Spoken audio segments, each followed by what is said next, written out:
Hello. Hello.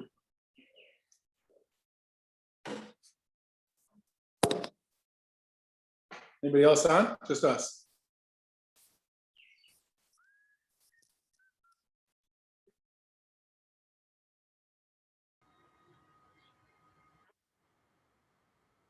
Hi, everybody.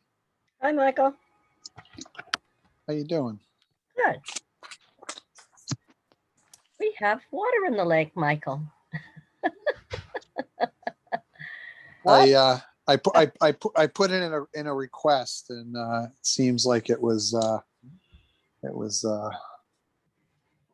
acknowledged. So, You're a good man, Charlie Brown. well, that's what I'm going with. Well, at least you know you didn't bring any tankers in. Yeah, right. Oh, my goodness.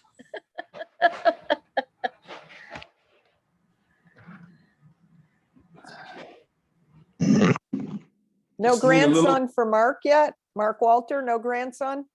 No, we're 3 minutes apart in labor, so Oh, it's you getting might be closer. signing off soon.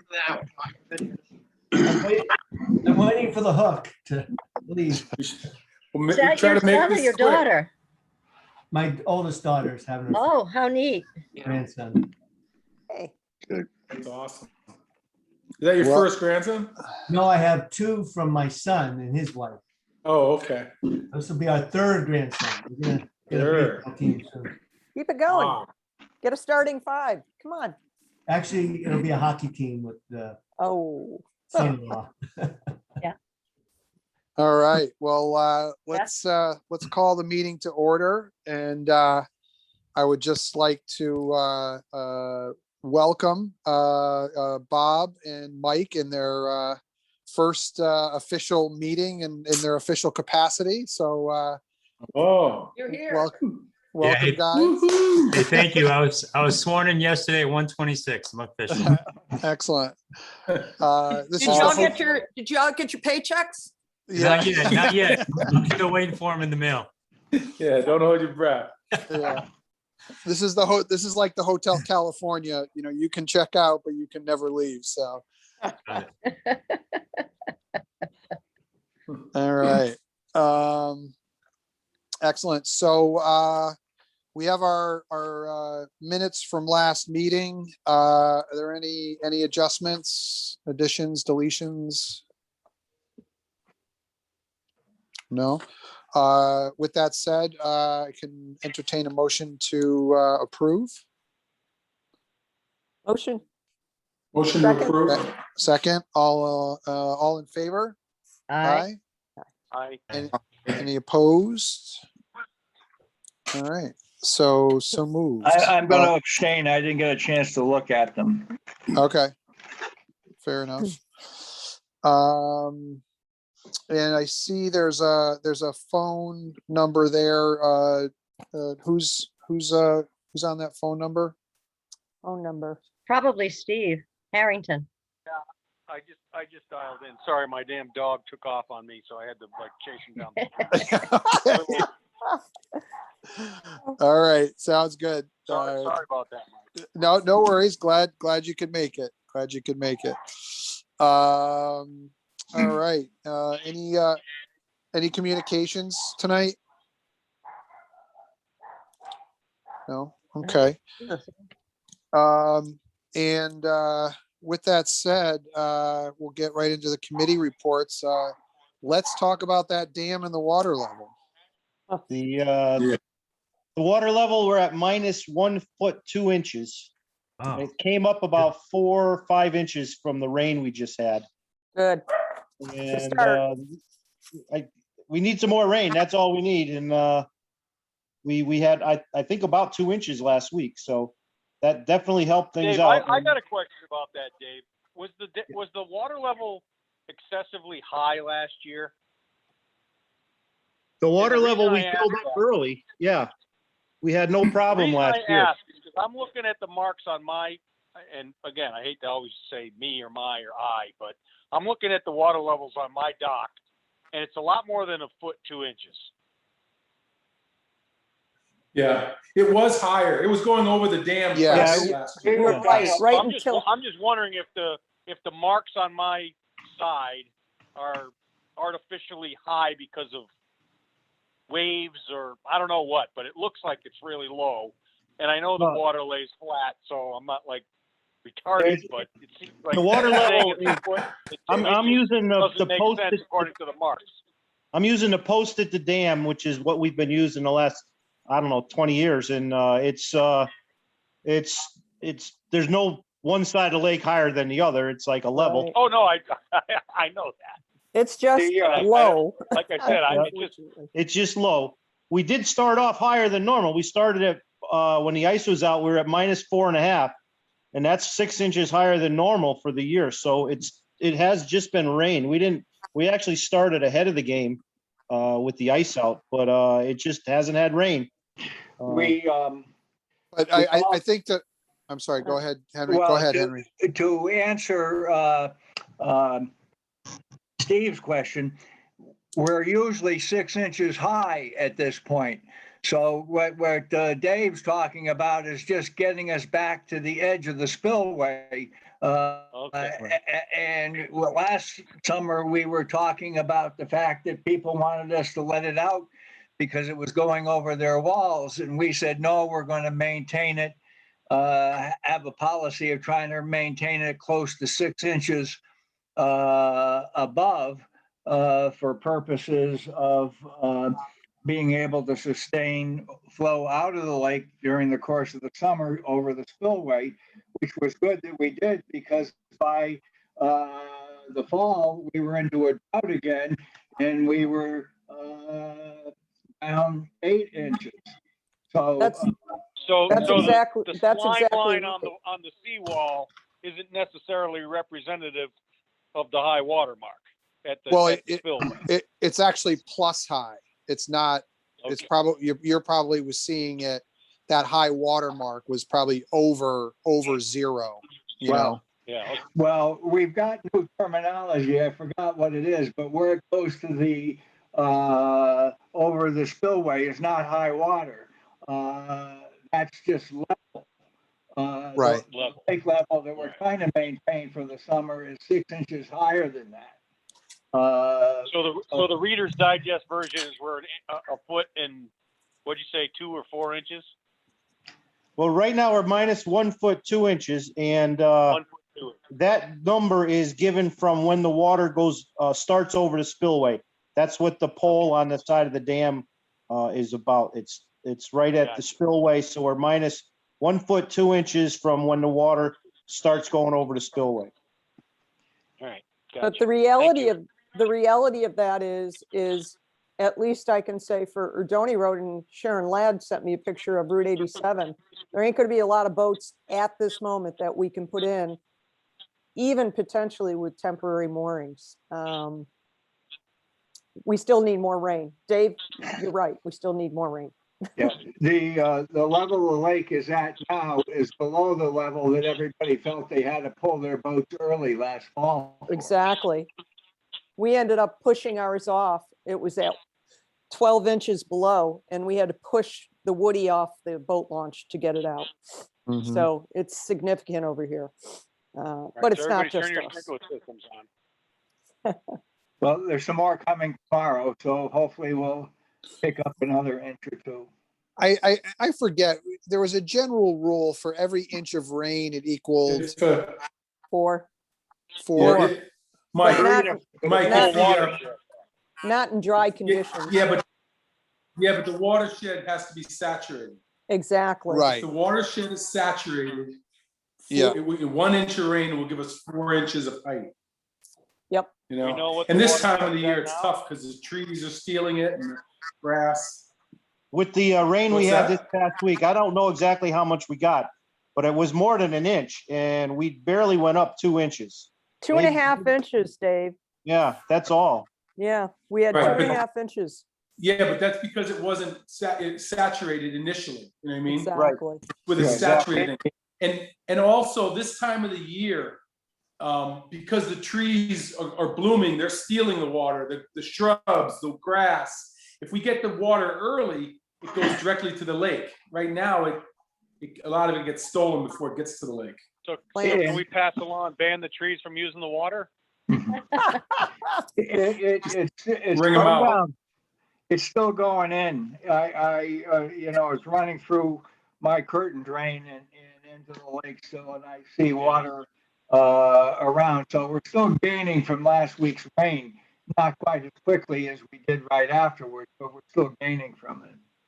But we've Well, I'm just also, thinking we could pass a law because I went to Home Depot today to buy a can of spray paint and I had to give my ID. Does everybody know that? You have to be Huh? 18 years old to buy a can of spray paint. That's a new law. What? Serious? I'm not making that up. I had to give my ID to buy a can of spray paint at 57 years old. Oh, my God. in God. heaven. That's Well, a Huffman Because law. I guess The Huffman law. some of the kids sniff the shit. So there's a new law, and then you got to buy the bag to put it in to carry it out of the store. But you need to give your ID to buy a can of spray paint.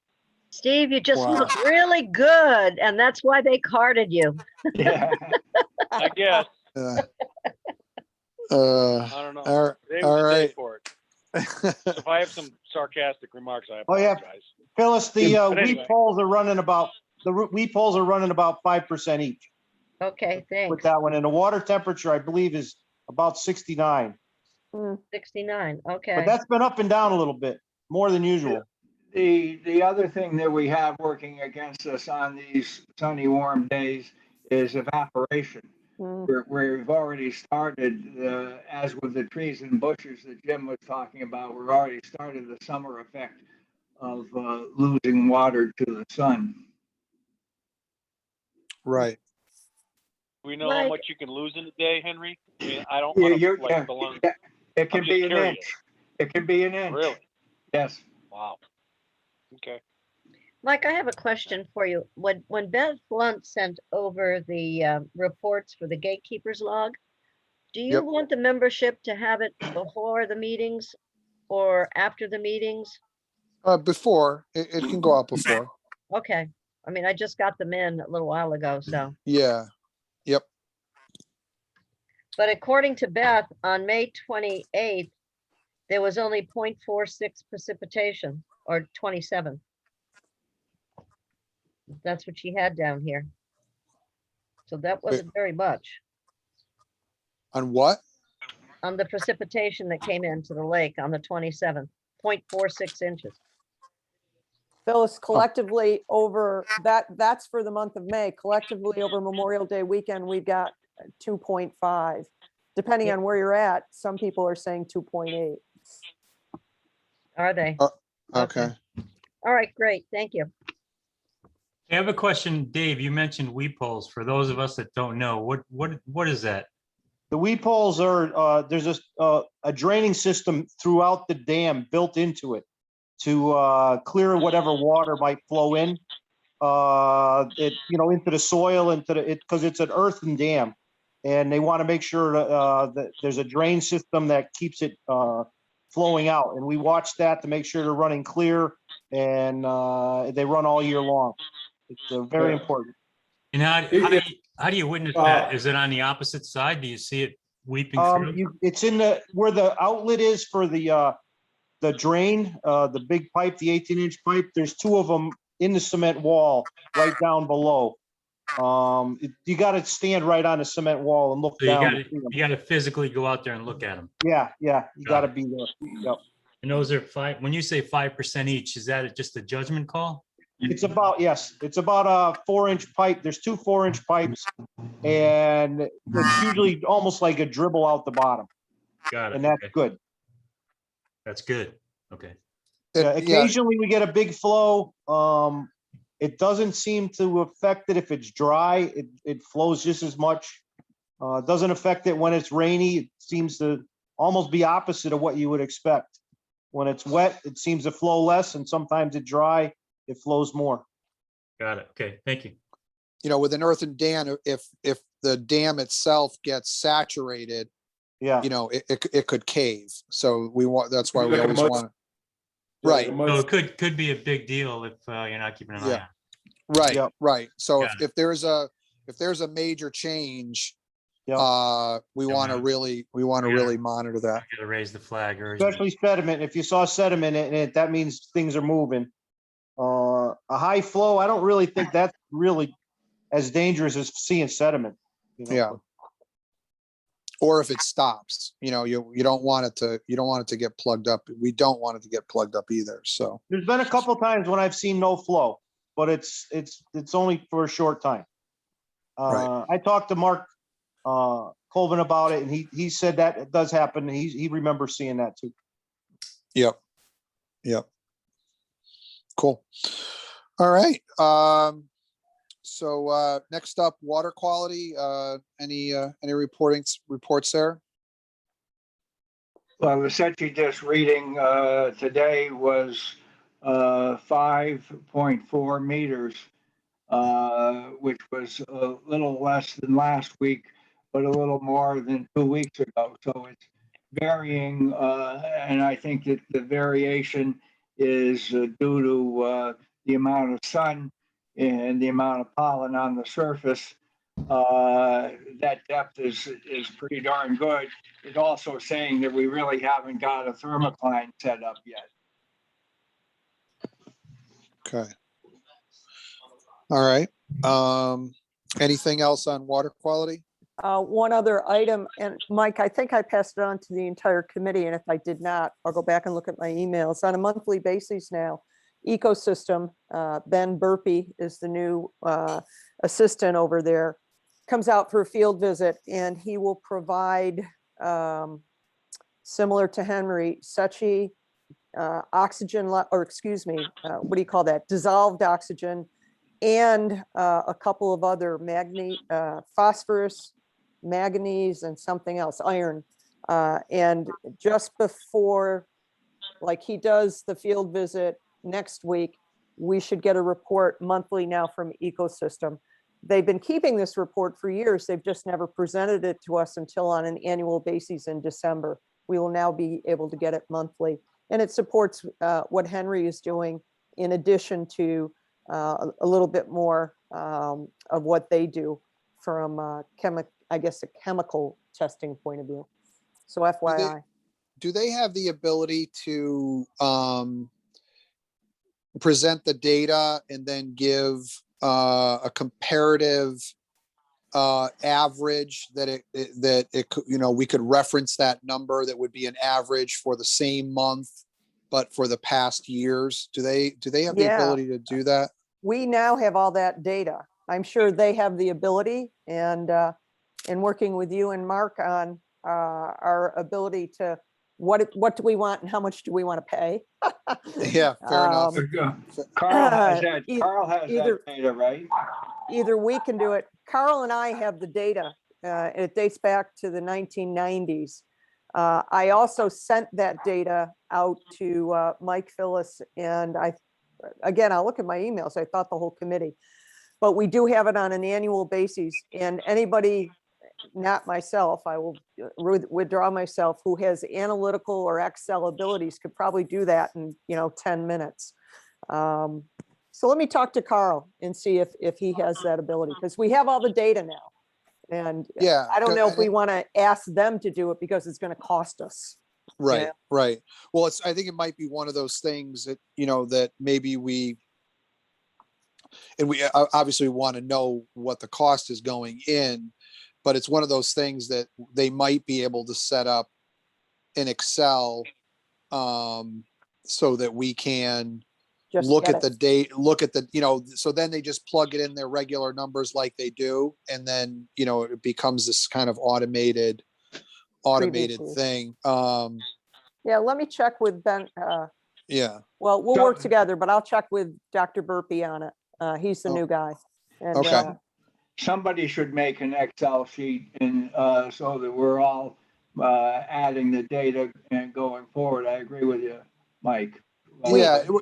we have the Excel sheet, Henry. I think it's adding a worksheet to what they provide, Right. because you're doing it on a weekly basis.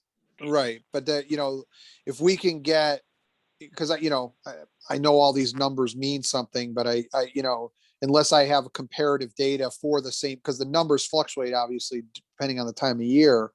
But if we have, some sort, and let's just get a, because they may say, oh yeah, I can do that and it's $200. And Sure. at that point, if they say, oh, well, it's $10,000 to build that, well, then obviously that's not something that we can do. So I'll give up my very large paycheck for this committee to I get what you're saying, though. yeah. And I think Henry makes a valid point. We Yeah. should be also including his weekly data. Yep. But it would be great not only to know the average, but what the July high and low was, and things like that. So we need to get it on the spreadsheet so we can manipulate not Right. manipulate, but have a quick search functions to be able to use the data.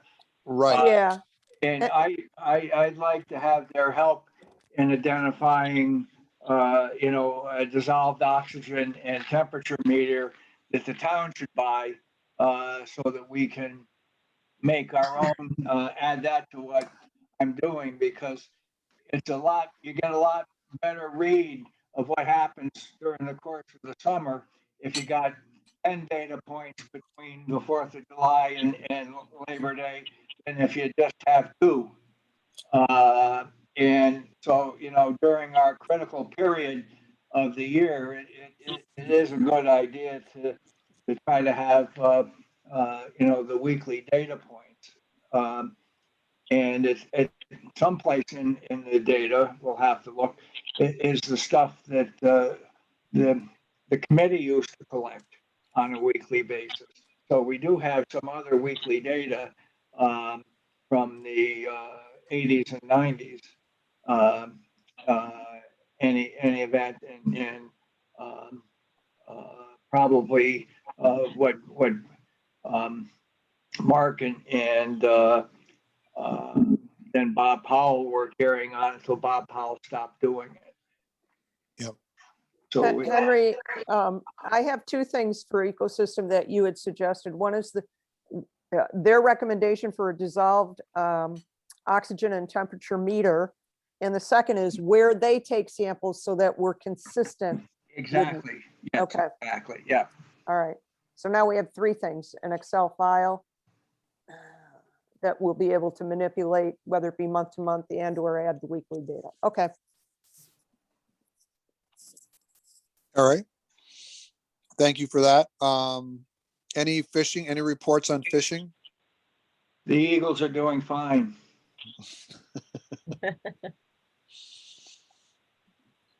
All right. Access, safety and regulations. We need to have Marine Patrol. We're fortunate and to have teenagers on the lake. Teenagers that are below the age of 40. We always have those teenagers that are over 40, but we have some honest the goodness ones, and they're testing how close they can come to shore and things like that, as teenagers do. And they need to be, politely guided to be a little bit further offshore for all the reasons we've talked about before. I believe that Mark sent over his report. I think I sent it out to everybody. Yeah. Yeah. Phyllis, I did. And I had one comment, and Mark Walter may want to address this and/or make some suggestions. I read the report, and what struck me was, we're getting typically what we got in years past in terms of registrations, who we let on the lake, who we kick off the lake. There have been a fair amount, even with the limited number of boats and/or kayaks and/or paddle boards, violations that have been reported, and I'm seeing nothing in there in terms of what are we doing about that. And example, I know a paddleboarder who was sent a letter saying, hey, you got to put a life preserver on until June 1st type of thing for their safety. And again, we're focused on their safety, our safety, and yeah, you got to follow the rules. So Mark, I didn't know if we're going to get updates on reports in terms of beyond that. There've been a couple of, there was a one-line reference to, we pulled over 2 people. Well, last week was a wash for Marine Patrol weekend, but this weekend, and actually I think tomorrow the red boat is getting a visit. Maybe not tomorrow, but it might be tomorrow. But Marine Patrol is going to start visiting violations, and written letters are going out. Okay. And are those letters to be a part of this Marine Patrol report so that we're aware of the number of violations and what's going on? Because even before they got on the lake, there were people who said, hey, we got people out here who aren't following safety rules in terms of spotters and skiing, 100 feet. Henry, you and I talked about that one, and the kayakers, paddleboarders, et cetera.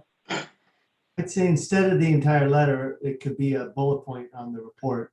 That'll Yeah. let you out to over a certain issue. Just so we have some record of what's going on and what are the major violations. Okay. That speaks to Henry's point last time in terms of what are the points of emphasis that we should be providing the public with in terms of education for their safety. Obviously, Henry, the point of emphasis. Are these violations? Are these violations for this year already? Yes. That many? Yeah. Yes. Oh, there's a I mannequin have- yesterday. I got a report on. A bunch. Are we checking to make sure these kids don't have spray paint in the boat? Ah, No, they may well do. And that may be what they were trying to do to my buoys when they went by and touched them today on the Hey. wakeboard. Hey, I'm just wondering, I saw a big green floating buoy go by my house the other day. What It's a was that? Does anybody know? It's a barrel. It was down by Wells Cottage last. Was that just randomly floating in the lake? Or, Launched I mean, with our 4 inches of rain. But most of it's underwater. It's a green barrel. Okay. And I was hoping it washed up on your beach or down to the beach, because we don't need it to become neutrally buoyant such that it is floating 2 inches underwater, because it'll destroy somebody's boat if they hit it. Oh, I'm sure it was big, but I didn't know if it was something that I wasn't aware of that we put out for, marking something, or it was, I didn't know what it was. I just happened to notice it go by my house the other day, and it looked I don't significant size. I don't know its origin, but I saw it last week kayaking, and it was over at Wells at that point. But I'm not sure it was there during the winter, so I think it's been drifting around the lake and being pushed ashore by the breeze, and then it stays for a while, and then it goes out again. But it is slowly filling up, so at some point it's going to be less visible. that's accurate, Henry. It was on Erdoney Road yesterday, and it floated by our house back towards you. That's what happened to me, Mary. I saw the thing come from left to right, and at first I thought, oh, they might have put a marker out there for I don't know what, but it kept going. So I'll ask Marine Patrol to look for it, and if anyone can drag it over to the town beach. Town beach. That'd be great too. I think it's going to be hard to corral, because I don't see that it has anything to attach a rope to, but Marine Patrol should try to lasso it in some fashion. Okay. So just back to bring closure to the points of emphasis for safety and regulations. Currently, there's the 100-foot mark, which Henry, you and I have already witnessed, and there's no spotter on a boat. And now we're into June. So what is the rule for life preservers on paddleboards and kayaks? Is it within 100 feet, or it doesn't matter now? I think it now is age 12 and under.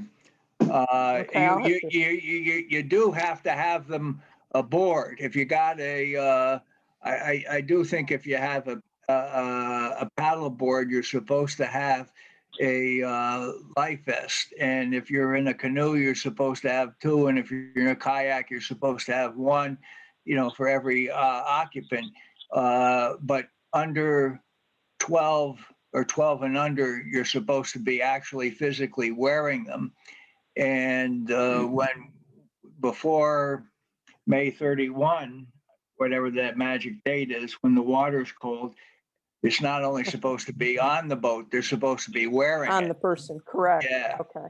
So I'll get, now that we're into June, the PDF update from either Bob Powell or Mark Volza, and I'll make sure that we just put out some sort of a ripples or whatever in terms of, here are the points of emphasis based on what we've seen to date.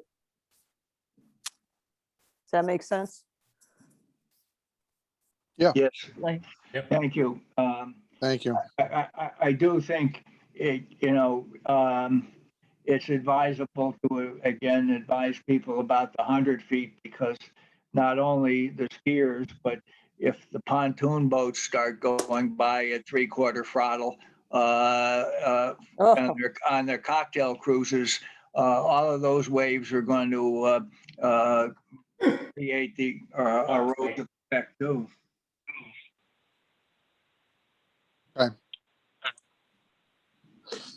got it. Okay. So watershed management plan, any further information there? Were they cleaning out the storm drains today? Yes, I heard the truck on my street sucking out the catch basins on Sleepy Hollow today, which was a good thing. yes. Yeah, the next 2 weeks. Good, Yeah. good. Jim and I can cover this in whenever you want us to do the stormwater subcommittee update. We learned a lot from Beth Lunt and knew that they were coming over to start this, and we can give a little bit more detail. Mike, whenever you want that committee report. Why don't we just do it right now? Okay. Jim, did you get what I sent you? I did get it. I'm sorry I haven't read it yet. No, that's all right. It's all the stuff we talked about. So Yeah. let me try to give you a synopsis of where we were and where we are based on our background. And again, I will send this. I sent it to Mike, Jim, and Phyllis today for their review. And based on tonight, any additions we want to make to this, and then the whole committee can get this. But as background, we have had several reports, and Mike Armstrong actually was one of the first people I talked to about a year ago about this, of increased sand sediment and unfiltered, perhaps polluted storm runoff entering Columbia Lake. Particularly in certain areas, there are now significant accumulations of sand and sediment on a lake bed that never existed. And those areas include Bewes Cove, which is on Lake Road, near the town beach, and wrapping around parts of Route 87, a sandbar on Route 87 opposite the town beach in front of Rickiers, and some sections of Erdoney Road have sand and sediment accumulating in a wildlife cove, as a resident explained to me. So we formed this subcommittee. We went and sat down with Mark and Beth, who were incredibly receptive and helpful. And basically, we had a list of questions, and they provided us with kind of a, I would call it a information gathering type of a meeting. And then here's what we can present to the committee. And I think we need to do further research before LMAC were to work, were to do anything officially. But I did not know and learned that there are 70 catch basins surrounding the lake and the wetlands areas. We actually can find each of those because it's on the GIS system on our town website. So if you go on the town website, go to the GIS system, you can pull up a map that will give you the locations of those catch basins. It does not, unfortunately, capture the location of all the drainage pipes and where they come from or go to, Obviously, we know they go to the lake. And Beth did some research, and there are no known maps on the drainage pipes. The other thing we discussed was what types of catch basins do we have to date? They are of older models. They have a shallow depth that's below the drainage pipe that captures the runoff and takes it into the lake.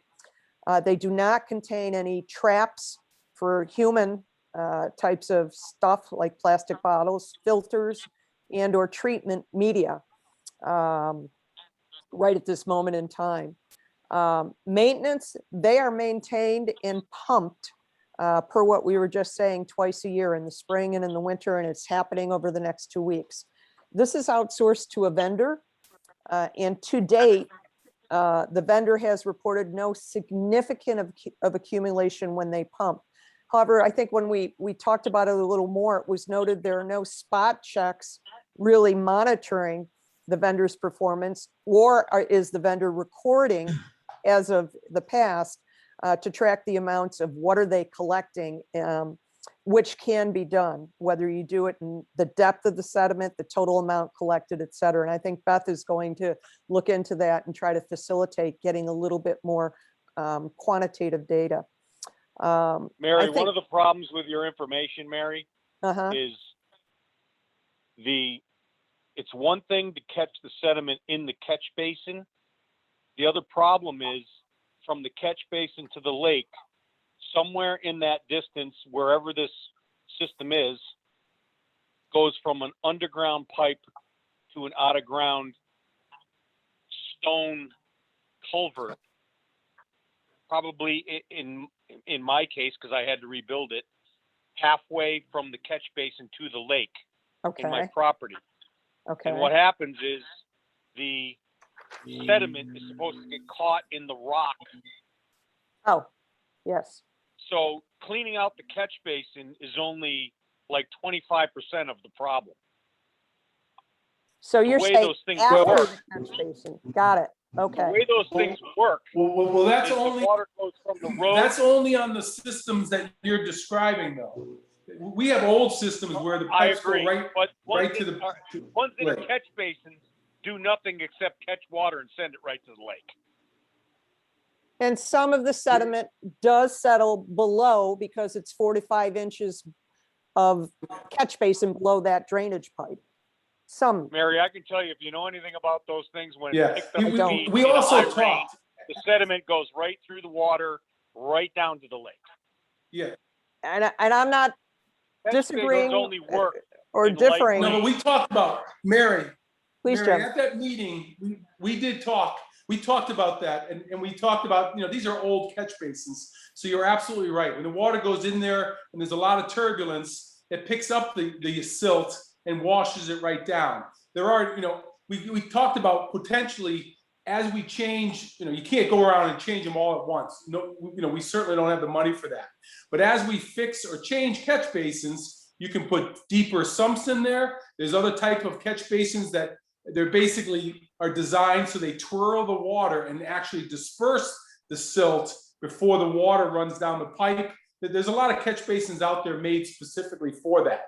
Now we can't, we agreed with the town that can't be done immediately, but that can be put on a plan so that as we change, fix, or repair basins, maybe we upgrade them. And it could be as simple as putting a deeper sump or investing the money to put and I forget what I call them a vortex type catch basin. And then that's just one type. There's lots of different types of catch basins that are designed to actually do that. Anything that's on the lake right now is sending the sediment and everything right to the lake. You're absolutely right. But what I'm we- saying is that we're trying to come up with a plan for the future and eventually upgrade, because we know these are all old basins that are out there. So Steve, I think you made a very good bridge statement. What we have currently isn't working to the degree it needs to. Therefore, we have the problems expressed in the background. We've got increase of. Mary, the only thing that our catch basins do right now is get the water from the road to the lake with the sediment, the garbage, everything. And I'm not disagreeing. As we move forward, Jim and I worked out with Mark and Beth two things. what are the priority areas we should be considering, and what are the possible solutions to be discussed at LMAC. So let me get to the solutions first. We need to I think understand. somebody's gonna have to do a survey of each one of those, because I'm sure there's some that are way worse than others affecting the lake. And Like, we, And, You know, and flatter let Mary, roads. you're stealing Mary's thunder. now, we Yes. absolutely agree. And Steve, you're bridging very well. We absolutely agree. The first solution we said is we need to understand if any of these are properly functioning or not, and are they doing the job or not? Once we know, then we need to identify priority areas to upgrade current catch basins based on what's best for the lake. Some areas will be more priority than others. Right, prioritize. Example, the Erdoney Road runoff, which Mike Armstrong brought to my attention, is probably one of the largest runoffs where we are doing essentially nothing. I think Mike would be. Correct, nothing. Yeah. And They we actually just, made it worse. I used to have small retention ponds, and then Yep. they cut a groove into the bank directly above the brook. So all the sand comes down Utley Hill and straight into the brook and straight into the lake. and we identified that as the #1 priority area because they even paved that. They put Mhm. tar in, so it's going right into the lake with nothing. Now, a suggestion for that particular one was a plunge pool. Don't ask me, I'm not the expert. We still got to learn about all this stuff. But to Steve's point and to Mike's point, we've got to understand what we have. How do we upgrade it in terms of catch basins in priority? Do we need a plunge pool on Lake Road before Erdoney Road? Do we need retention pools? In addition, do we need to consider vegetation such as rain gardens, et cetera, and educate the public? And based on what's in the lake now, and in particular, a couple of areas, do we need to dredge some of these areas where the sediment and sand has accumulated, particularly the area by the beach and the sandbar across from the beach? So these are potential solutions that we discussed in our initial meeting, which, Mark, thank you, and Beth, thank you, was to be an hour meeting, and I think it turned out to be an hour and a half or Yes. so. Hey, Mary, I have a question. Where are you referring to next to the beach?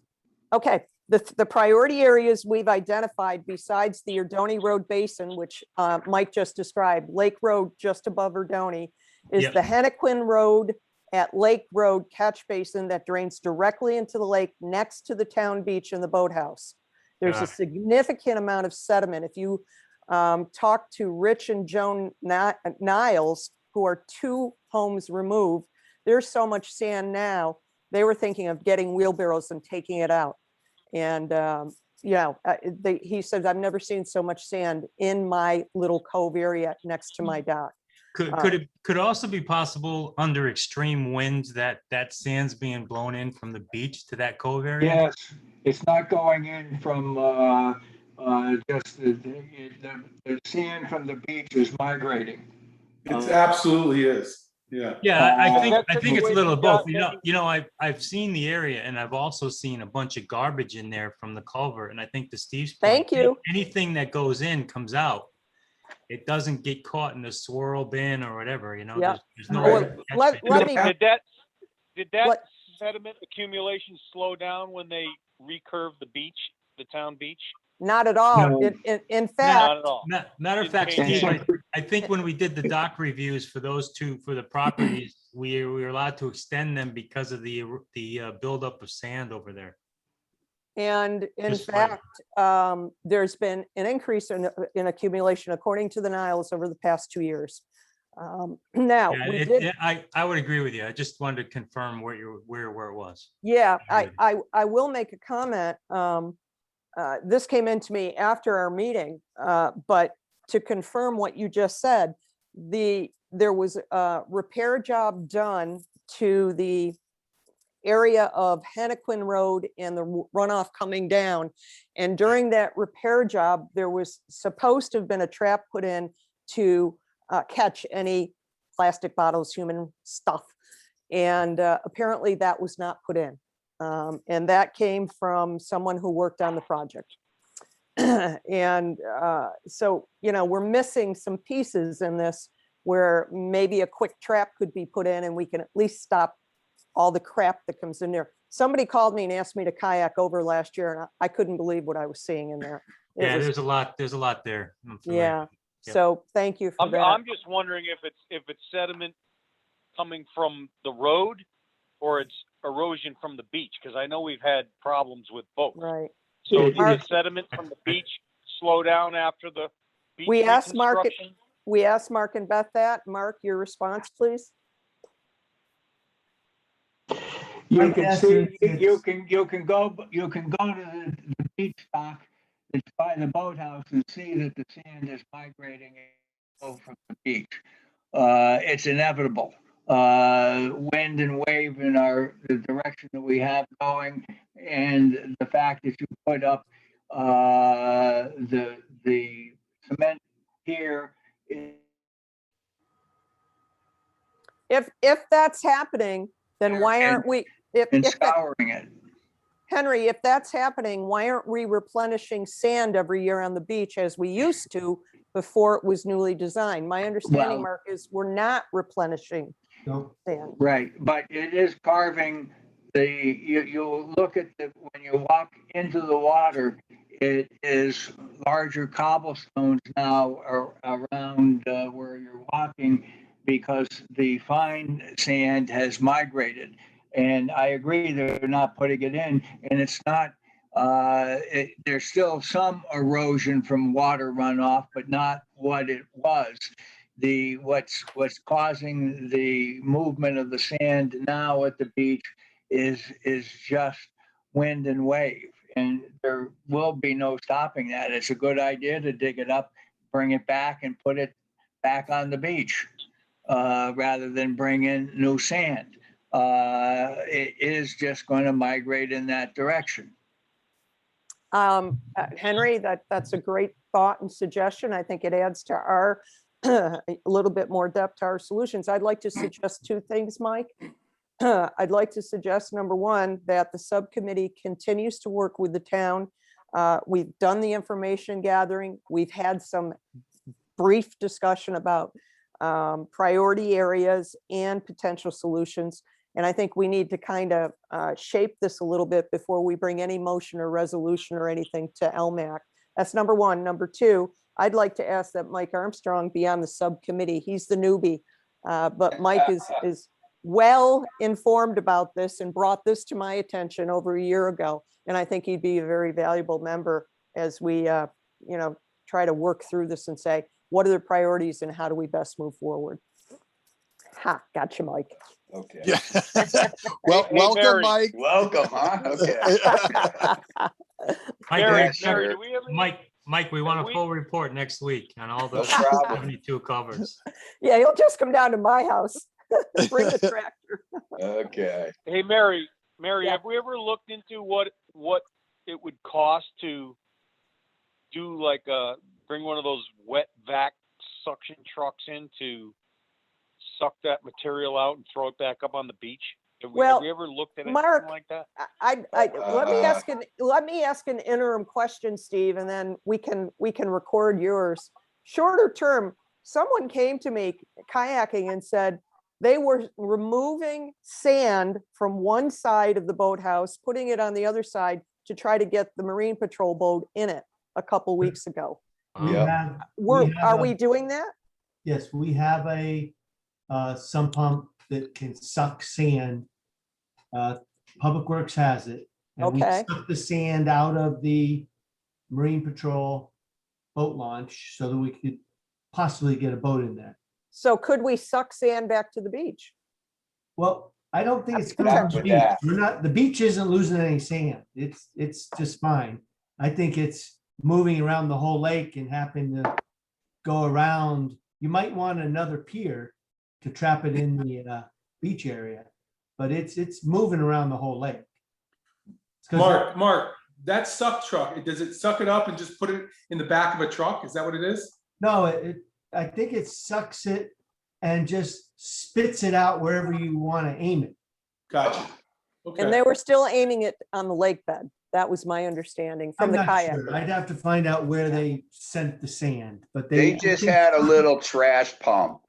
They would just suck it up. It's a little 5-horse Yeah, that's Honda what it with is. a little pump, and that's what they use to clean out the boathouse. You'll a never get a trash big pump. suck truck down on the beach and be able to get it in there and get it out without getting that terribly stuck. You're right. Oh. It's a small It's too trash pump. heavy, That's the name. the angle's off. You'd never get a big machine in there. Your Right. only hope is to go in with like a Bobcat with tracks, a small machine, and I, bring I've things seen, out. Dredge it I've out. seen down in Florida a barge that was like 10 feet wide Yeah. by 20 feet long that they could drop into the water, and it has that pump on it, and it can suck an ungodly amount of earth and spit it up on the Yeah. beach. Oh, so Yeah. it's, And I don't know it's what like, it it's, costs. It's probably not a reality for our situation, No, but those right. are No. not as Doubtful. big as you think they But- are.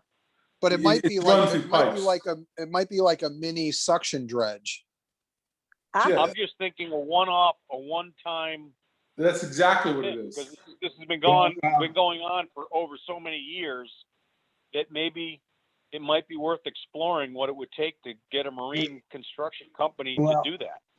It's been done before with the town backhoe and the little Bobcat and stuff like that. I think we don't need to get as big, and grandiose a plan as you're talking about, Steve. I think that the issue can be handled, more And surgically. draw down.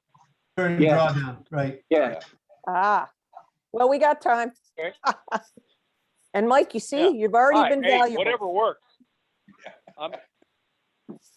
Well, let us, as a subcommittee over a drink some night at our house, kind of put this together in a little simpler approach, but with a little bit more data and research to say, here are our thoughts, here are our priorities, here are our solutions. And we can come back to the committee. Give us a couple months.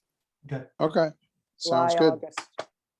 Some of the Great. stuff Beth is already addressing, some of the smaller things, such as trying to get the people who suck out the culverts to say how much are they sucking out, et cetera. But the Well- bigger stuff we got to talk about. last year, I did see that contractor suck one out on Sleepy Hollow Road and, spilled some on the side. Henry, you came out. I said, if we want to report on the kind of job that the contractor is doing, I watched them last year clean out a drain on on Lakeview Lane, actually, or Lakewoods Lane, and spilled some around the catch basin. And rather than sucking it up into the truck when they were through, they just washed it back into the drain. Job security. So, Yeah.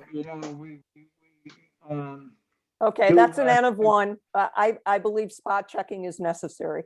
yeah, I agree that's, with you, Mary. that's why I was pointing out that they'll keep them honest if they're checked. Yeah. I'll handle that. Okay. Thank Well, you, thank you. everyone. Well, Thank you, thank Jimmy. you. Yeah, thank you both. And, I think this is a great step forward and certainly, limiting what gets into the lake. So, thank you. Dam emergency plan. I don't think we have any updates there. No, we actually hired the engineer to update the dam inspection report, which is Oh. due to our insurance company. So I just contracted for $3,000 to do the biannual update of that inspection report. Okay. Okay. Now they're just updating the report itself, like the formatting, or But they're re-looking at the dam inspection report for the insurance company to verify that nothing's changed and the dam's still safe and yeah. Okay. So they're inspecting the actual dam. Okay. Got it. Got it. Thank you. Any permits? Anything? None that I'm aware of, Mike. Okay. What's the update from the permit at Minicucci's? I had a question about that from someone over there. It was approved, but they asked if it was within the guidelines. That Steve, was did, the boat We- lift we- and the, yeah, yeah. We recommended approval of the boat lift. okay, The roof needed to be modified. They agreed to doing that. And, because they were asking for too big of a cover. And, they agreed to bring it within compliance, and everything else seemed, according to the guidelines, Mary. great, thank from you. what I expected. That's Great. the answer. Cool. Budget review? Poor Anything? Carl. Every time Carl comes on, it's a budget review. Hi, Carl. Glad you could make it. Oh, Oh, you're muted, Carl. Carl, you. No, I think you're I still- dropped off the distribution list again. I'm not getting the invites for these things. I'm not sure. It Oh. happens a couple times a year. Must be Okay. some old list somewhere. Okay. We'll So get you apologize, fixed. I'm late. We'll get you fixed. Okay. Anything on the budget that we need to review? Mark, can you give us an Mark, update for the Carl? year? On the budget, like year to date where you are? Yes. I didn't look, the new budget we're going in, you're gonna have an extra 2,000 for equipment for lake monitoring, so that went through. The budget's the same as last year for Dr. Cortman and everything he does, so that hasn't changed. And June 8th is your chance to vote on the budget at the high school or middle school gymnasium. And it should go through fine. We're at a 0 mill rate increase because we're going to rely on the general fund to absorb the 580,000 that would have increased your taxes by $1.5 million. So that's the latest. Great. Thank you. Awesome. So quick question on Cortman's proposal. Are we set for the next year? Have we gotten a proposal? We've gotten numbers we're happy with and we're going with it? Is that the status? We're set for this year that we're in for the lake year. Okay. And then our committee will get together and decide what the future holds. What we want. We should start that now so that we're, got RFPs out in a timely fashion in the fall, so we can, I think, Carl, when, the couple meetings you weren't at, we just ran out of time to try to do something realistically this year and have, things get started and monitoring get started. So if we want to have a change, which, there seems to be reason to at least consider that, we should get some, an RFP out, at some point, and the subcommittee should advise us when's a good time to be doing that.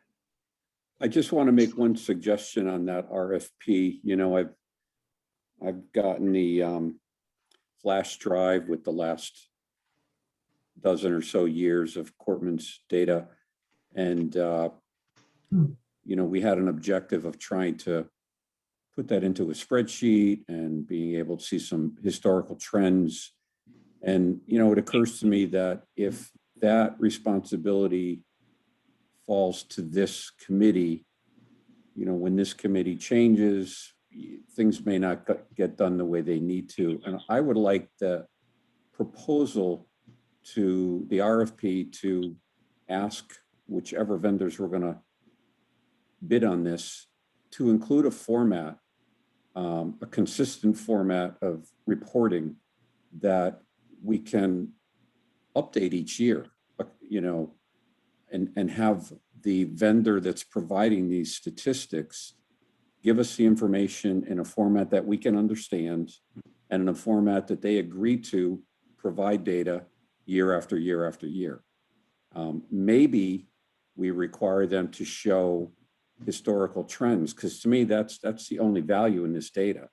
You know, the numbers mean nothing unless we can compare it to what's happened in previous years. So the point of this, I guess, is maybe we can talk about this RFP, but let's put the onus on whatever vendor wins this bid to provide us data that's updatable year to year and readable by the, you know, amateurs on the board here. We don't really know what we're looking at. You know, ranges of acceptable numbers, the whole thing. I just find very little value in this stuff that gets dumped on us each month. You're here. Yeah. And that was actually something that we were talking about earlier is how, you know, when we do get this data, is there a, you know, comparison to the years past within this, you know, within the current month that we're getting the data, and you know, can we compare it to an average? And I think Henry had, you know, also suggested, is there a high low, you know, that has been our experience on the lake? Right. And then also to your point, you know, what are the acceptable ranges, you know, just for standard water quality. So yeah, I've been going through the flash drive and the years of data, and it's almost impossible to pull anything of any value. And then I hopped online and looked at lake water sample data collection sheets from everywhere. There's a lot of stuff out there, and they look like readable, consistent kinds of formats that we should be able to adopt and just have going forward. Yeah, You're here. You're here. I think I agree. we're all on the same page with that for sure. So thank you for that.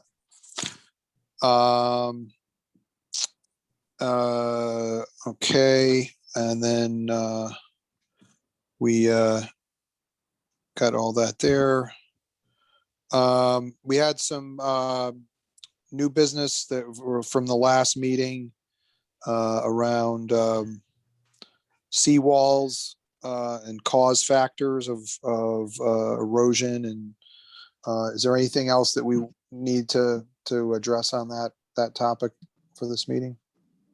Mike, I noticed that today, one of the ski boats that were out, they came so close to shore that on the new stone wall that we fixed last year, that water went right up into the stone wall and over it. They were so close. Jeez. So obviously, that's really becoming an issue. They're in way too close.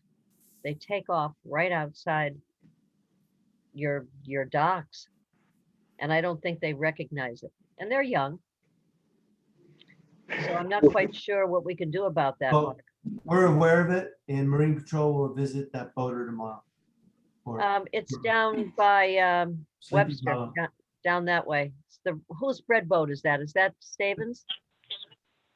The red boat at the end of Sleepy Hollow. It's on Sleepy Hollow. Oh, it's on Sleepy Hollow.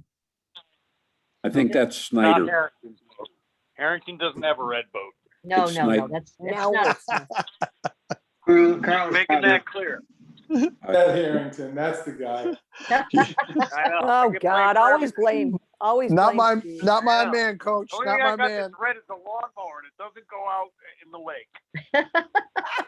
Yeah, because it's Wait a minute, Steve, you don't have your headlights on. I'm sorry, so. But So- you Damn know, it, it's not my boat, just so you all know. they really need to be addressed and understand They will what the be. issues are. Yeah. Yep. They came so close to Botticello's dock. There's a rock that I hit every year, even though I know it's there. And I thought, man, I hope they lose their prop. That's terrible to say, but I was so ticked off. I was like, come on. Mary, this is being recorded. Come on. Mark, I Well, think they I'm just sorry. It's That was a 100 joke. feet. It's 20 feet from the dock. You have to give me the chance to go into an executive session for you to talk like that. Now's when you say only kidding. Yeah, right. Only kidding. There we go. There you go. That's So, it. Covered. Mark, did you say somebody's gonna talk to him? Yes, Marine Yeah. Patrol. will be- Yeah, this has been going on for almost 2 weeks. Yeah, Yeah. it has. I think they just don't know any better, honestly. Right, Couple they're of out kids, I having fun thinking Yahoo. I think you're Yeah. right. Yeah, Yeah. so I think we'll be fine if somebody talks to him. I could Yeah. walk down the street. It's Karen Snyder, and I can talk to him too, but you've already got that set up, Mark? We just know approximately where the house is at the end of Sleepy Hollow, so the boat must be registered, I would imagine. So we Yeah. already have Well, registration. there's so few on the lake. Right, Well, not do hard we, to find it right now. do we need to do it officially, or can I walk down and talk to him? I know the A house. walk down would help and then call me, but Okay, I think I don't know if Marine Patrol's on until this weekend. No, they're on today, weren't they? Were they? Isn't it a little rowboat? Yes, Yeah, a little yellow rowboat.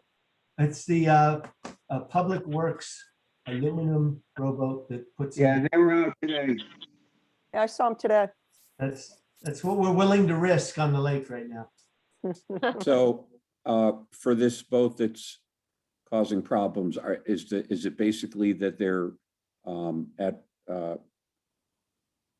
They don't know to high stay speed? outside the 100-foot. They're Okay. way too close Okay. to shore. And Yeah. Way too close. They're Yeah, they're in tubing. way too close, Carl, and the problem too is when close. they take off with a skier so fast, Yeah. the backwash comes right into the seawalls. Okay, and Is this the Stavens boat? I don't know if it's Stevens No. or Karen. No. Is it Karen's, the red boat Ka- with the, looks No. something Pretty sure like it's Mike's, Michael, looks something like your boat. No. Orange, not red. I think I it's know. Karen I'm Snyder. just kidding. Yeah, Carl's got it pegged, and Carl, they're also using mooring buoys like slalom buoys.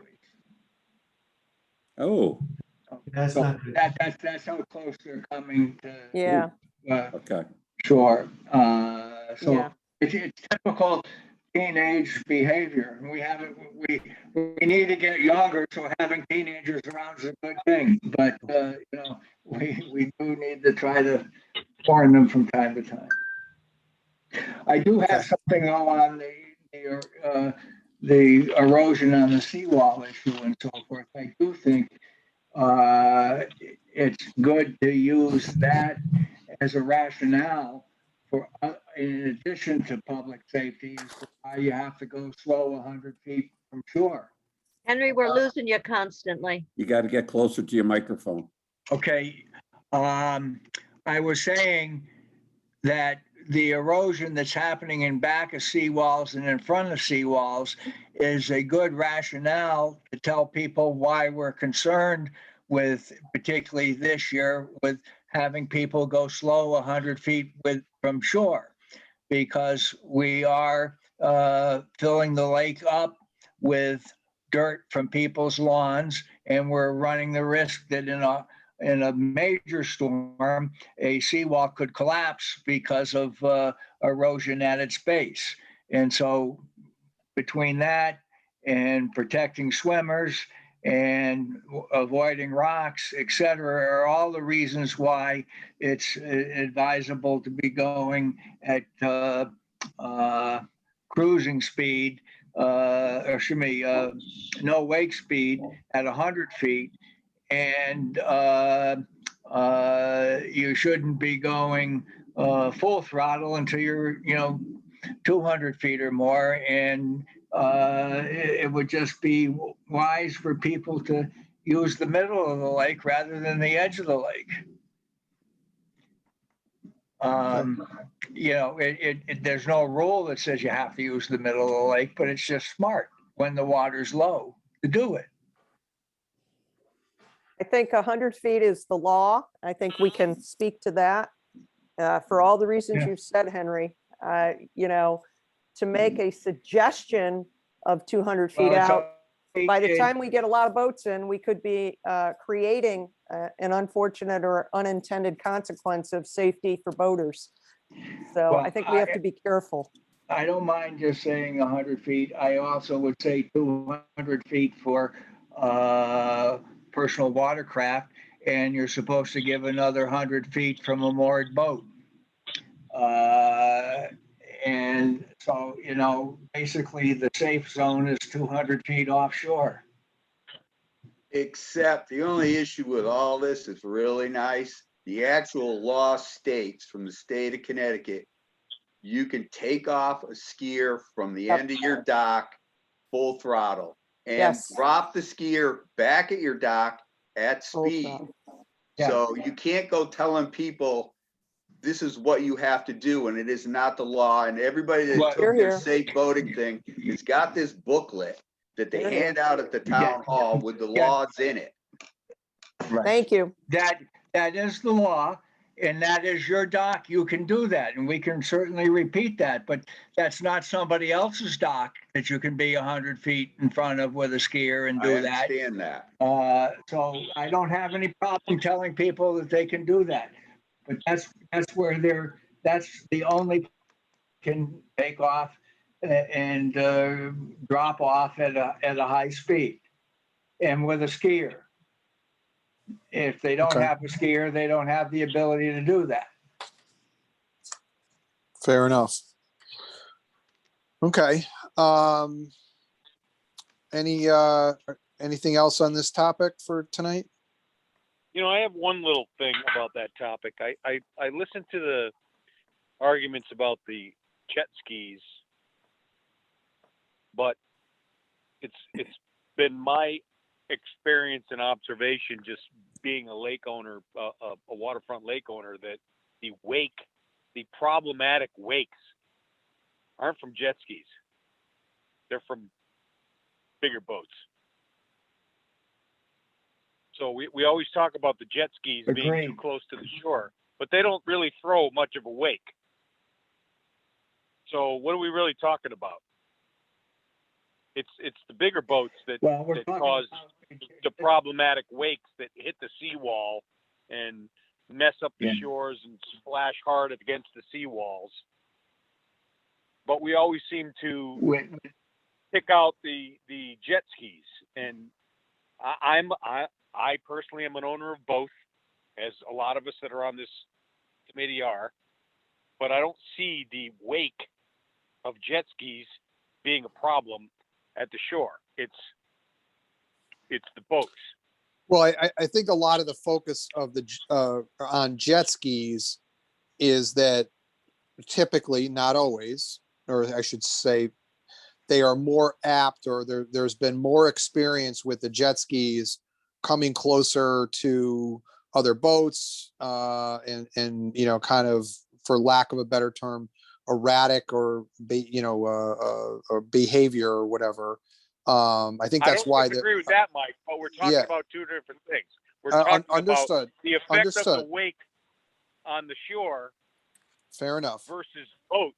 So if we're talking about erratic behavior, then we're talking about that. We're talking about the impact of the wake of what a boat throws against the seawalls. Agreed. And I'm agreeing with you on that. All I'm saying is I think that's the reason why people start to focus on jet skis is because of that. I'm not saying it's warranted, or I'm not saying it's appropriate that the focus is there. I'm just saying that's why people focus on that. But I think you bring up a very valid point, is that it is the boats that have a wake that has certainly more impact to seawall than a jet ski would. And I don't even necessarily think it's a horsepower problem. It's the type of boat that it is that creates certain wake. From what I've seen, the speed they're going at too, and that's why early on I talked about the fact that the pontoon boats can be guilty of it too. It's just no doubt. I've seen some of these little fast tracker boats that go by the fastest thing on the lake, and by the time their wake gets to the shore, you could pee and make a bigger wake. And then you see some other boats go by that are kind of luggers that aren't going that fast, but their impact on the shore is 10 times what a bass tracker can do. Well, you know, another thing It's the too, hull design. but Jim, sometimes it's how they're trimmed too.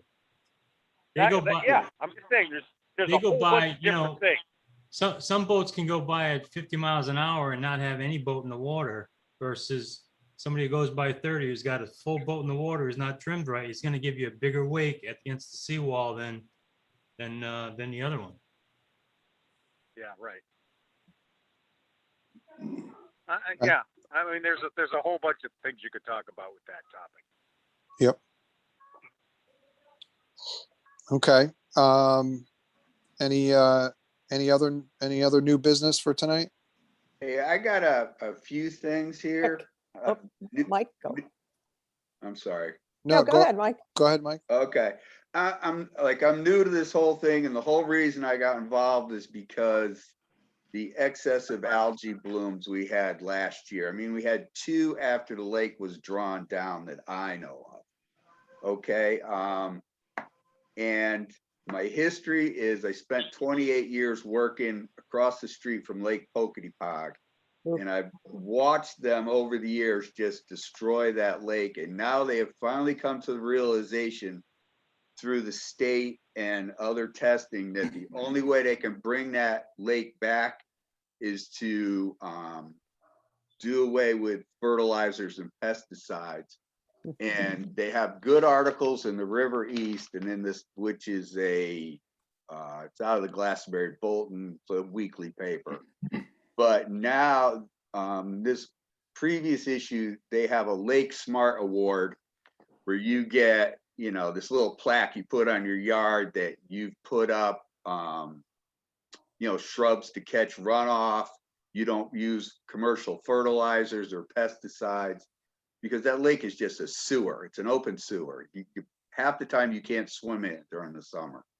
And I was just curious if anybody on this committee has reached out to that lake committee, this, you know, like we're headed in that direction, in my opinion. And I'd like to stop it because, you know, last year it looked like somebody was dumping Miracle Grow in the lake like once a week. It was just ridiculous, you know.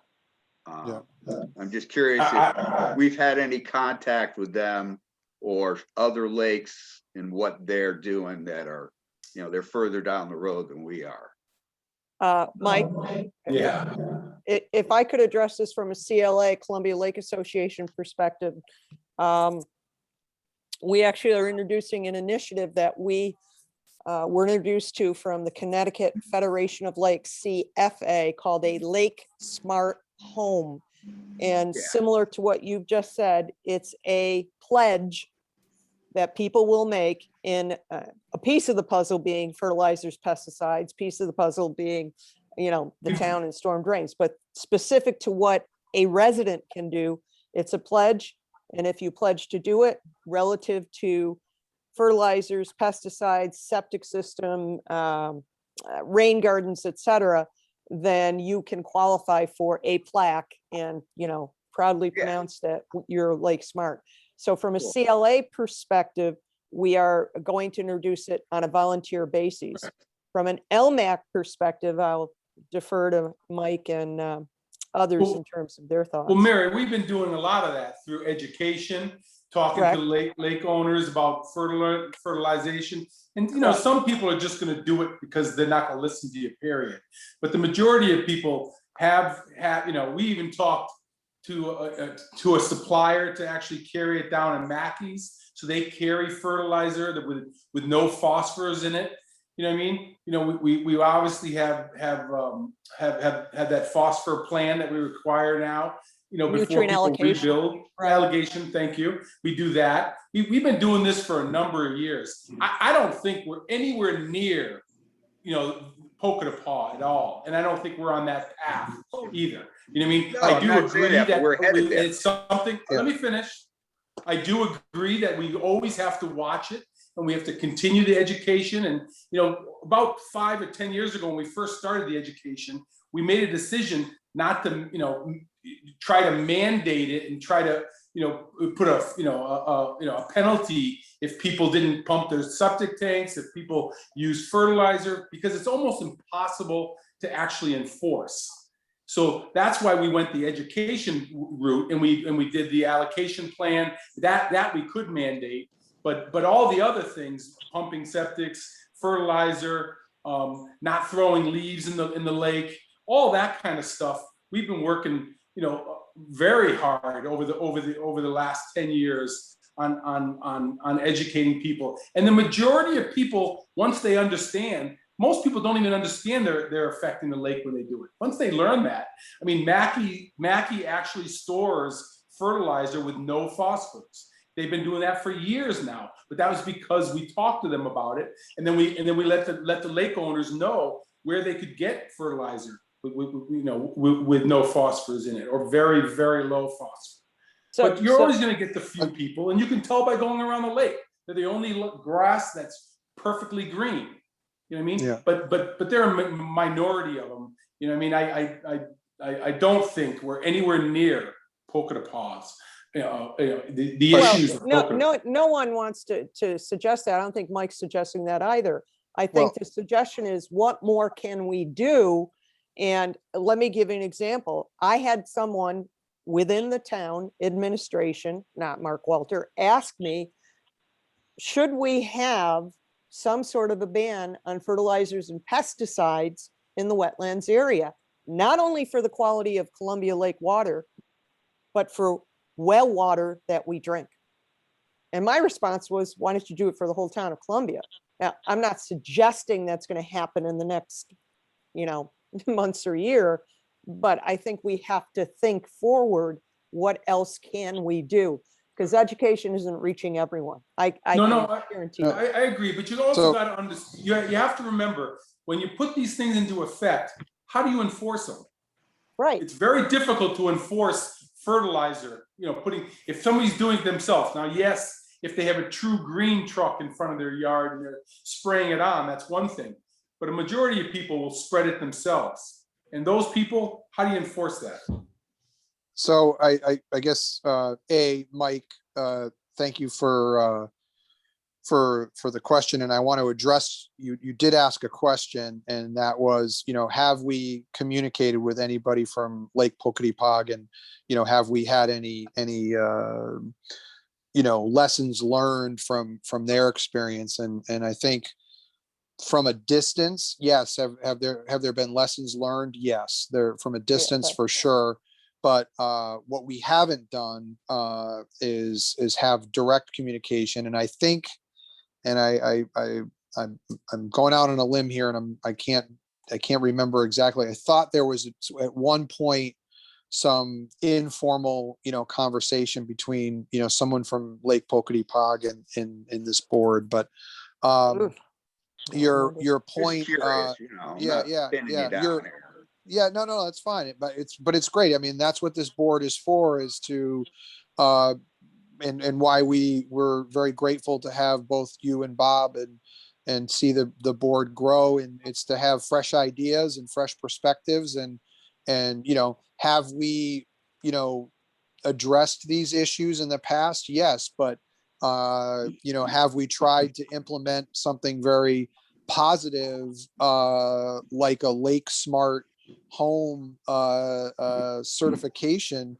No, we haven't tried that. And I think that is a phenomenal direction to take, that I think, could have a tremendous amount of positive effect, and certainly create awareness, and have people be proud of what they can do, to help the health of the lake. And, I went from, low phosphorus fertilizer to no phosphorus fertilizer to just no fertilizer at all. So, my lawn is what We've it is. seen your lawn, Mike. We already know. Yeah. Which is why Muffy won't let me do it. Yeah, right. We ought to give a case of wine to whoever has the most dandelions. Yeah, right. I'm I'll win happy that to do one. that. Yeah. Okay, But so I just want to finish that thought. And I think, maybe it's time to reach out to them and try to understand, what were some of the, indications that they got early on, before their lake turned to pea soup, right? I mean, what were they getting a couple of blooms like we're getting now, and did they take corrective measures, like we're I considering can now? give you the whole history, but we'll be here all night. Yeah. Okay. On what they did, and they had multiple fish kills from too much Mhm. alternate chemicals and everything. But Yeah. anyways, the old saying, bad news travels fast. Somebody approached me about the beach on Ardoni Road and why has it shrunk down to the little size that it is? Does anybody know why now it's like 50 by 50? I don't think it's any smaller or bigger than it ever's been. I can guarantee it's less than half the size it used to be. Really? Yes. I don't know that Wait. history. This, I've swam there quite a few times. So I know now it's like waist deep at best when the lake My is full. guess is Mary's Spotlight. That's what I Scaring think. the crap out of people for a couple of years.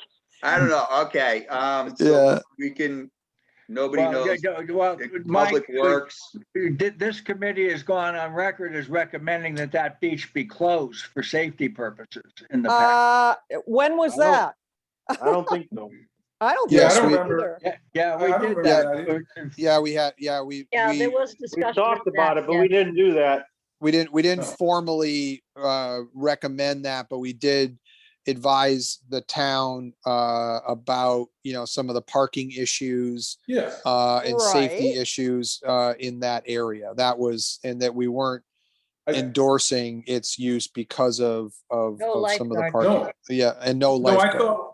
I thought we I were don't just recall- against parking there. I don't recall any motion that we had that formally went to the board saying, I mean, it's It one. It was thing- all- wasn't formal, I Mary. think we were pretty careful not to put that in. We were real careful not to say that we Right. didn't want people. That is to that is talk. Well, I absolutely think the this case. bears revisiting. We should put it on new business or old business or unfinished, whatever. I think it's unfinished. Yeah. Okay. I just Um, think, I'd ask Phyllis to look back 4 or 5 years for the minutes that we had on this. Okay. It obviously seems we're of a different mind frame at the moment, but I do think there was a vote taken. Yes, it was when Carmen was first selectman, and that's when the buoys had to be removed because people were swimming beyond the buoys. So I'll look back and see what I can find. wow. Okay. Third and final thing, what's with the snails? Oh, I can send you an update on them. They're okay. They're good for the Nails are lake. good. They're And good and for they the are lake, multiple. but they're all of a sudden they're everywhere. Yes. Well, that's what they do. They multiply. I- I actually Yeah, so wrote, soon you won't be able to walk without stepping on them. I know. I actually wrote a, Did my Article about other it. question is, did we introduce them? Because I can see you can buy them at Walmart and everywhere. They are likely to have been introduced. They are they're native. a Henry. native, correct, but they've been introduced to this lake because they weren't here. They likely been introduced, but they've also is likely to have been introduced by wildlife as they've been introduced. Yeah. by But the point is we did not introduce them for any reason at all. Because they're advertised as algae eaters No, on No. the internet. That's Yeah, what we but that's want. not, Yeah. we I think it didn't depends. introduce them. yeah. Okay. Let me good follow enough. up with you. We actually had them assessed by Dr. Cortman and got a pretty decent update from him. And we wrote an article in Right. Ripples on it. Right, because we were concerned, right? But Yeah. Yeah, okay. but yeah, no, Yeah. by no means did we introduce them. But We were Good. worried about it at first. Mike is right that they are expanding and they're supporting other wildlife too. I believe we have diving ducks that migrate here now that eat them in the spring and the fall. And we have attracted more muskrats and others. Can't So hear you, Henry. Yeah, we lose you, Henry. I said we've attracted other wildlife that eats them now that they're here, but they're certainly population is growing faster than it is being controlled. But there are muskrats, and I think we've got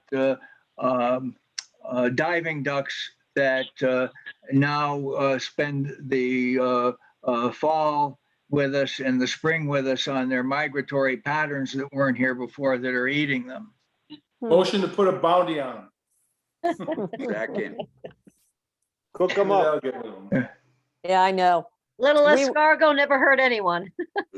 We wear water shoes now all the time. It is an issue. All right. Okay, that's it out of me. All right. Thank you, Mike. Any other new Yeah, business? We Yeah. actually have to revisit, I think it's unfinished business, and I'll cut to the chase. I'll make a motion that I'm sure will bear discussion. I have a motion that LMAC recommend to the Board of Selectmen, Phyllis, I'll give this to you, that Okay, we share our weekly data of Sechi and temperature with the Connecticut Water Volunteer Group, who are assessing water quality across the state of Connecticut. Is there a second for that motion? What's the purpose, Mary? The Just for- purpose is that. So we're going to go straight into discussion. You typically, if there's a All right, formal well, motion, If if there's no there's, second, then Do we discuss it after the second, Mike? Yes. I'm just Yes. curious. Okay, yes, yeah, typically. I'll second it. thank you, Okay. Carl. I'll second Okay. it. Mary, what's it all about? So there was, led by the Connecticut Federation of Lakes and supported by DEEP, a volunteer group that has been organized that has now approaching 50 lakes in the state of Connecticut to assess water quality of all lakes and ponds in the state, and they've now gathered 50. They have reached out to us via the CFA, asking us to be part of the volunteer group to share two things in terms of water quality: our Sechi disk readings on a weekly basis and the temperature of the water on a weekly basis. Now, there's been some discussion of this in regards to things that happened 25 years ago and feeling of uncomfortableness. Regardless, we're 25 years removed. This is public data. This is data that we publish in our LMAC reports.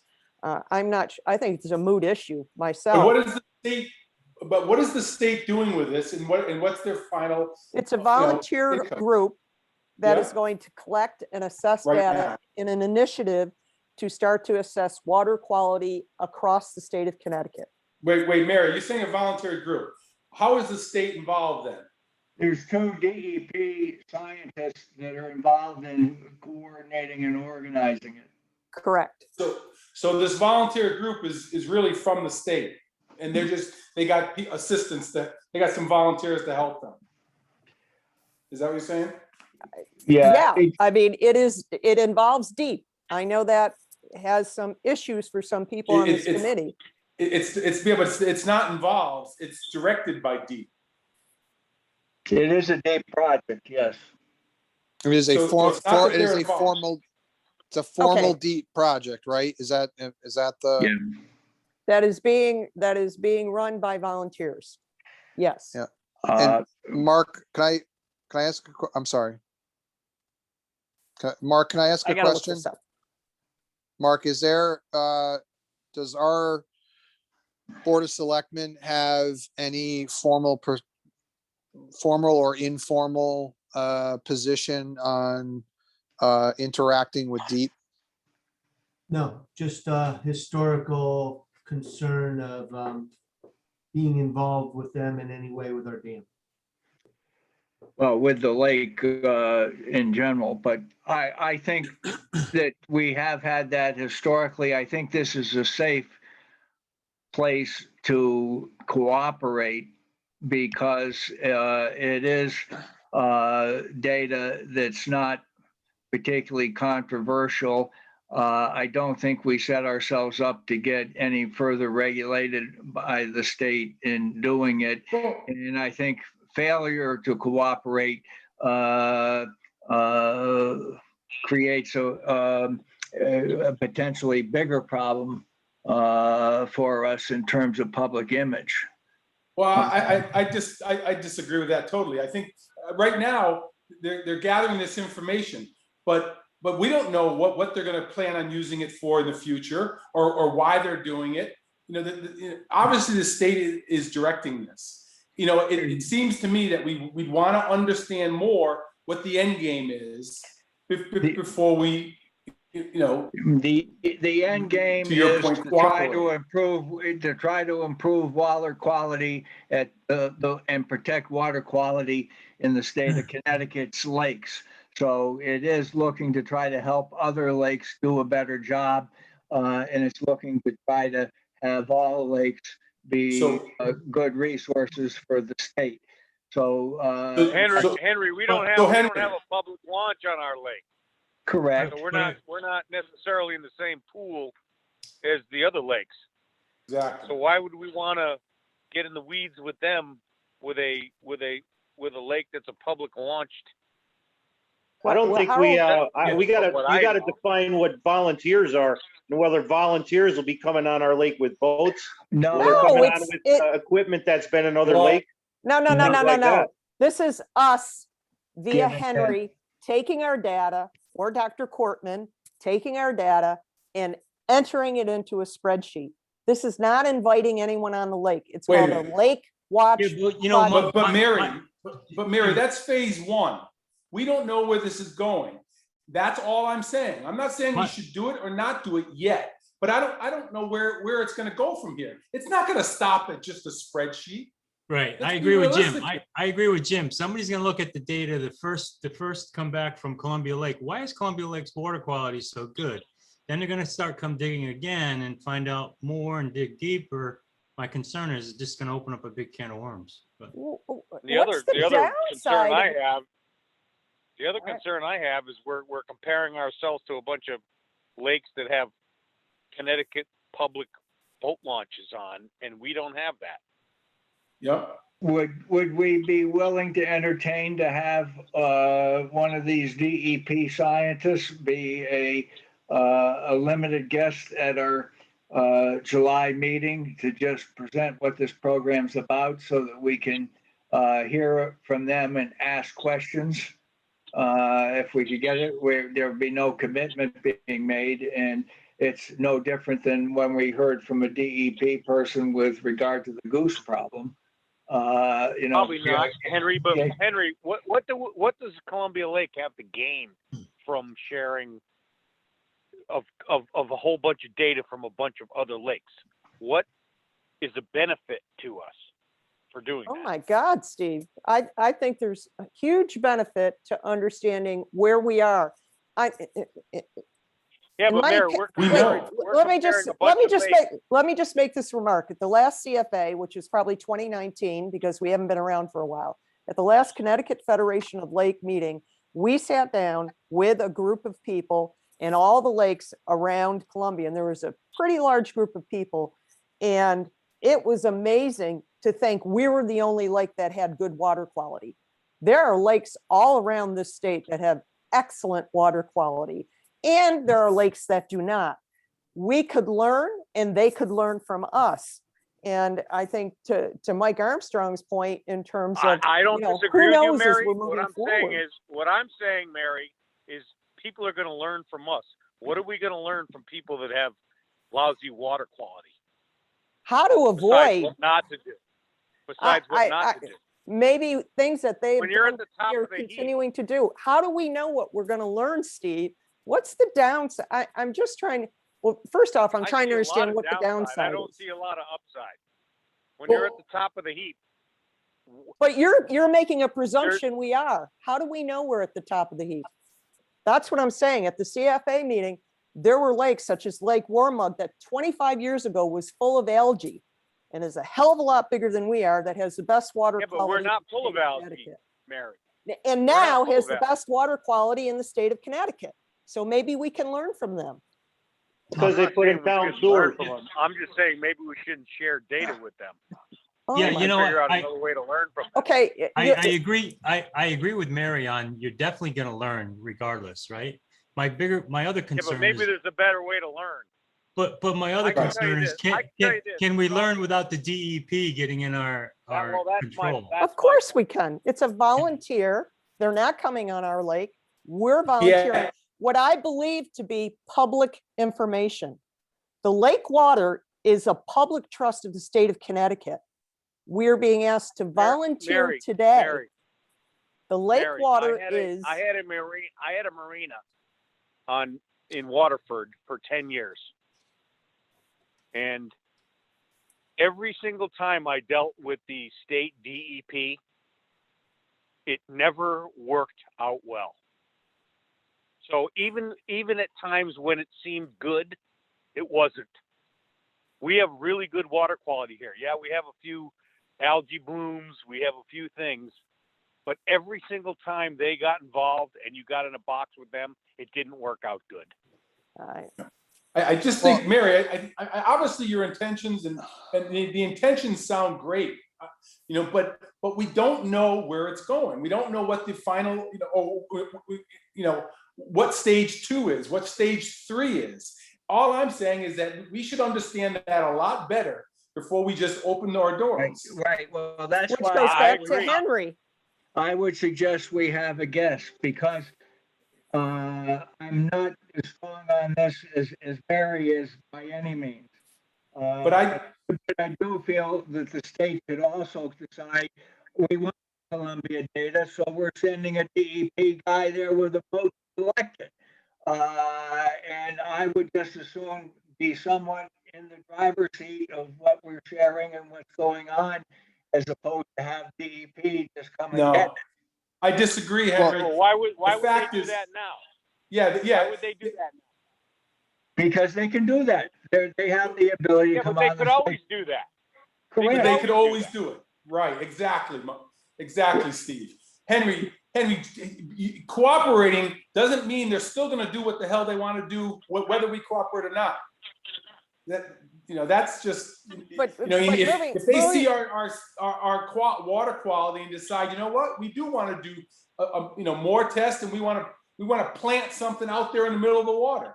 To your point, they can do it if they really wanted to. All right, let's hold on. Okay. I think there's clearly a lot of strong feelings about this and concerns. And I also, I come from, our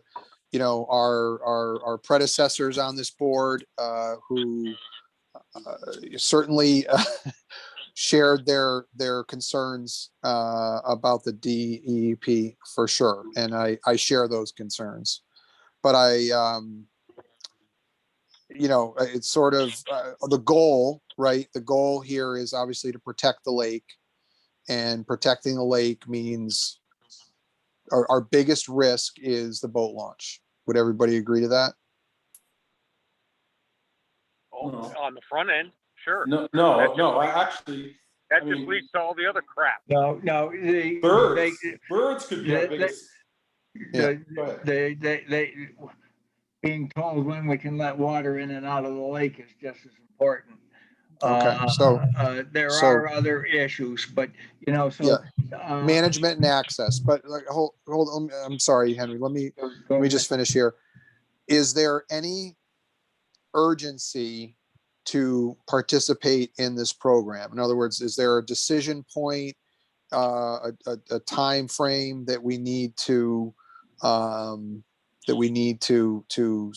participate or not participate? We're already 4 weeks behind. They asked us to participate. I received another email from them on, I forget when it was. Mark, you sent this to me. May 26th. But I mean, On we May could, 26th. What's behind me? Yeah, behind. yeah, well, I mean, we could always participate 3 Anytime. months from now and And give- provide the data. and provide the data, right? So it's Correct. not like we do, I guess I should ask the question is, do we need to make a decision about this tonight? I move we table the motion. Okay. And we'll keep it in old business.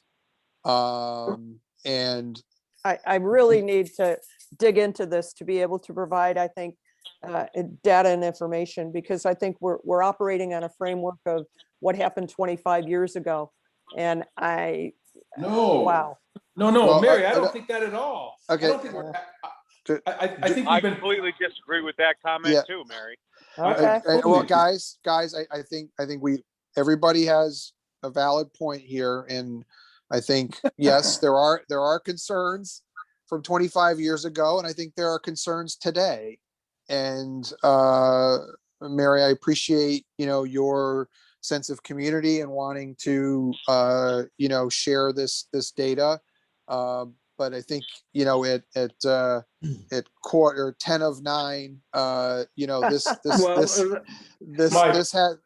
Nobody could do this job like you. You're the best. Well, I'll just go on record being we're recorded. The data is public. It's not like we can hide it.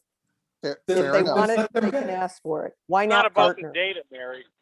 That's Not right. about the data. Guys, Okay. I think Thank we you. think everybody has some great points here.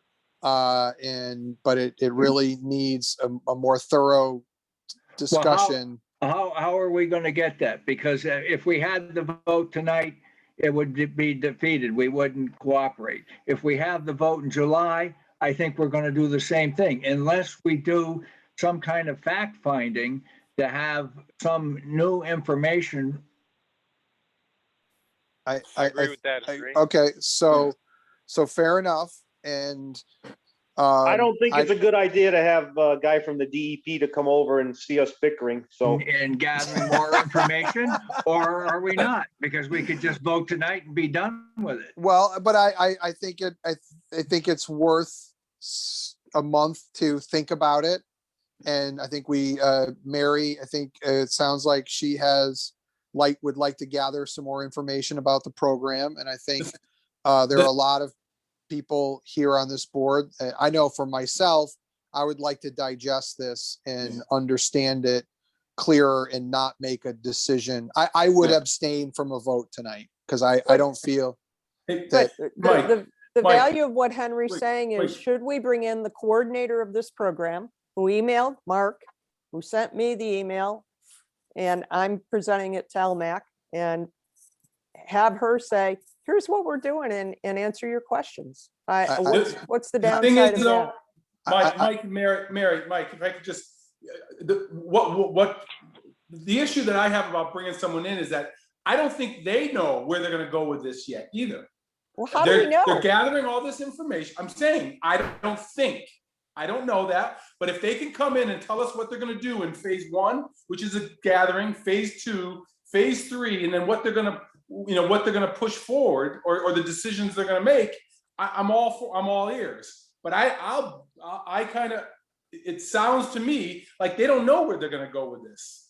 And if you can tell me that they're going to come in and be able to give us all the information, then I'd be happy to listen to them. I just think they're going to come in and say, well, right now we're just gathering information. No, We're they're trying to understand." they're looking to create a water quality plan for the state of Connecticut. Exactly. So what is that plan going to Yeah. require? Well, why don't we have them here and ask? Regulations? Is it, Hey, wait, Why guys, don't we have them here and ask? all right, regulations? stop. They're going to read Hello? restrictions? Okay, sorry. Okay, okay. Motion to The table. motion has been tabled. Okay. I share everybody's concern with this. I really do. But I think we need to take a break from this. Mary, let's keep the motion tabled and let's think about it. I don't think there's any urgency to make this decision right now. And let's give everybody a chance to think about it, and we can revisit it next month. What if Can I make what if Henry and I, as a subcommittee, reached out to the program coordinator? I would appreciate it if you didn't do that. Yeah. I know I'm right. personally concerned. I respect your perspective on this, and I really do. But I'm This is- I'm very This is clearly uncomfortable. a trust issue. This is clearly a trust issue. I get that. Without a doubt.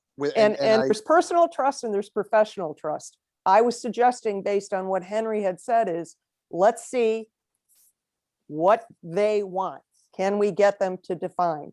Or I'll just find the emails and send them on to everybody. Well, don't they have a charter? Well, There well, there is an explanatory piece. I thought we were gonna table this. yeah, All right, it's tabled. yes. I gotta Well, sign off. we should send out the information. There is. an Yes, let's start there. Thank you, Henry. Let's start there. Okay, Can I we can just all say digest one yeah, quick go- thing? I'm sorry. one quick thing, There. Carl. It'll be You quick. seconded it, Carl. Mary, Mary and Henry, I would be interested to know if most of the lakes are cooperating, because Henry made a good point. There's a public relations thing here. I don't want to be the only lake in the state that's not going to give data. Because then people's antenna get up and we maybe cause more problems than we think we're resolving. Yeah. So These are all. I think we can gather all that great information. points. All But- great Thank you, Carl. points. Hey, Yeah. hey, Mary, if you gather, or whoever's gonna gather that though, we should understand which are the private lakes and which are the public lakes. Yeah. You know what I mean? Because that data makes different, I mean, that makes a. Public a big water is, all the water in this state is public. Water is water. I'm sorry. But All the water in this state is a Our lake public. is That's not, not, Look at the Yeah. law. that's Look not at the the law. issue though. I get Guys. the law, but our lake is not public. So to Our, say that our is water misleading. is part of a public trust. It is, but people Guys. can't get to it. So It to guys, say can't be that is- used. Okay, guys, I'm telling you, this is, let's please hear me out. Let's table this. Okay? A motion This to is- adjourn. Yeah, okay. Would anybody like to second the motion to adjourn? second, Thank Okay, you. there's a Good night, second. everyone. All in right. favor? Mary, we still Aye. friends? All right. Thank you, everybody. Good night. Good Not at night. all. Is that Thank it? you. The meeting That's over? it. That's it. Meeting is over. And are we still recording? No, I'm killing it now. Good night.